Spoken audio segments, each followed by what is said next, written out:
All right, in this lesson, we're going to go through periodic trends. Let's start with the periodic table. Here it is.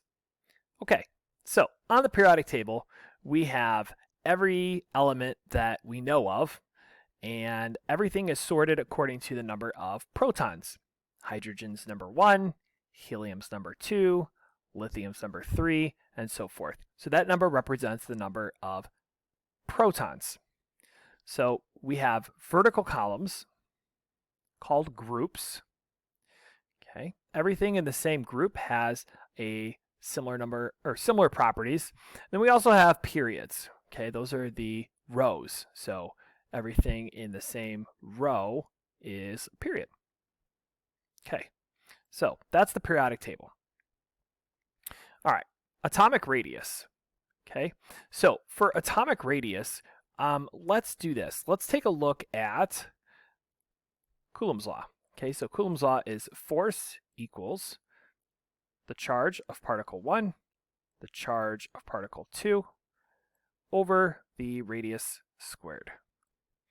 Okay, so I want to now look at a Bohr diagram. All right, so everything in our first period on the periodic table, so hydrogen and helium, they only have one energy level. So we've got our nucleus, and then there's one energy level. Okay. If I go down the group to the second period, so lithium, beryllium, boron, and so forth, you've got your nucleus, you have a completely filled inner ring, and then you have another ring here. Okay, our valence electrons are a little bit further away from the nucleus in that second period. Okay, if we go down another period, so further down the group, we're going to add another ring. So here's our nucleus. We've got 1, 2, 3. Okay, so every time we go down a group, we're adding another ring to our Bohr diagram. We're adding an energy level. Okay, now in math, we call the radius the distance from the center to the outermost point of a circle.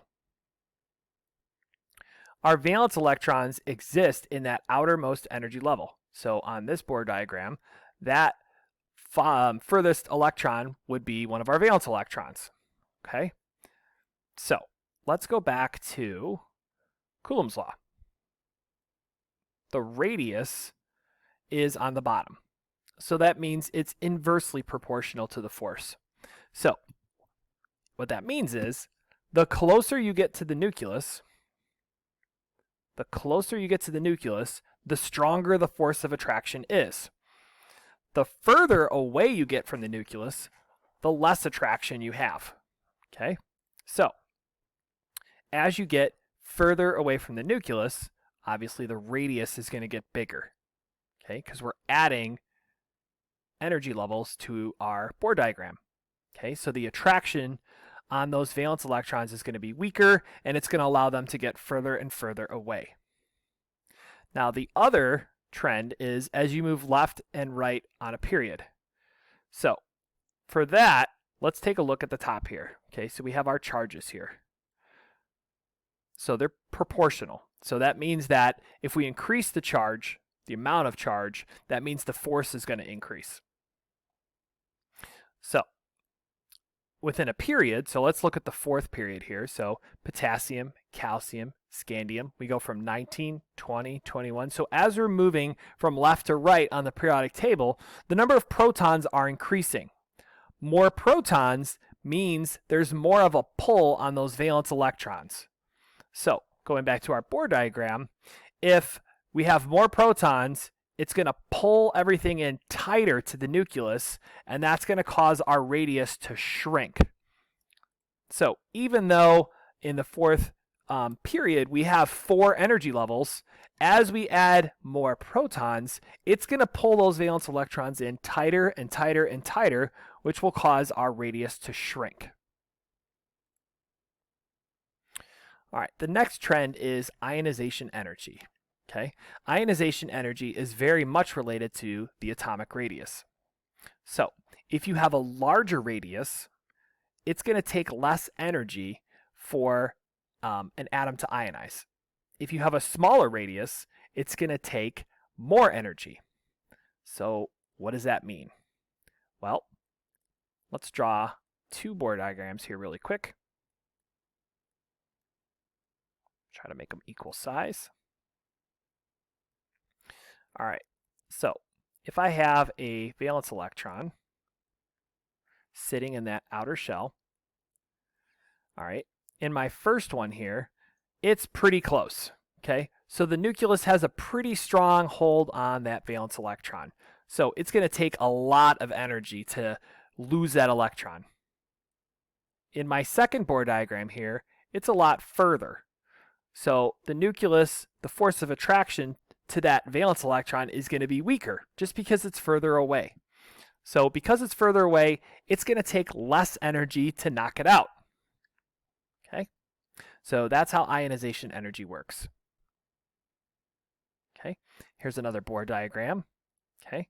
So just really quick, if I wanted to knock out these electrons, they're so close to the nucleus, it would take a lot of energy.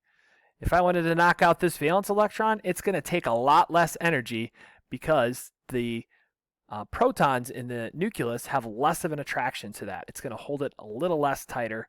So this is going to be the one that that's going to be easier to knock out compared to the ones that are closer. All right, electronegativity is the ability of an atom in a molecule to attract shared electrons to itself. Okay, it's kind of like the greediness factor. So if you have a larger radius, there's going to be a weaker attraction. And again, it has to do with the distance. A smaller atomic radius is going to result in a larger electronegativity. Okay, so let me just draw a crude diagram here. So we have two people, okay, and they're sharing a toy. Okay, let's just put that toy right here. Okay, so obviously that X is a lot closer to person number one, so they're going to probably hold on to that a lot tighter than person number two. Okay, it's a lot closer to them, so they're more likely to use it if they're sharing it than person number two. So larger atomic radius, so obviously there's more distance between person number two and that toy, it's going to result in a smaller electronegativity, so less greed. Okay, again, think of electronegativity as kind of the greediness, how much you want to hold on to something. If you're closer to it, like the electrons are in an atom, things are a lot tighter. There's larger electronegativity. That nucleus is really greedy and it wants to hold on to those electrons tighter. Okay, so that's essentially how electronegativity works. The final one that we're going to talk about is electron affinity. Okay, so we have metals and nonmetals on the periodic table. Metals, it's easier to lose electrons because the nucleus doesn't have a strong attraction. Nonmetals, it's easier to gain electrons because the nucleus has a stronger attraction to valence electrons. So let's look at our periodic table. Okay, so remember everything to the left of our staircase, okay, which is boron, silicon, germanium. Here, let me just kind of draw this in really quick. And something like that. Everything to the left of that is a metal. Everything to the right of that staircase is a nonmetal. Okay, so let's pick something in the same period. So let's look at beryllium, which has 4 protons, and let's look at fluorine, which has 9. Okay, so look, we've got 4 and 9. So it's a lot easier for anything that's a metal, okay, anything that's a metal. So I'm talking like lithium and beryllium, they're going to lose, so they're going to end up with a positive charge. We know that. And then anything to the right, so let's see, let's look at nitrogen. Nitrogen has 7, so it's going to gain 1, 2, it's going to gain 3, so it'll have a negative charge.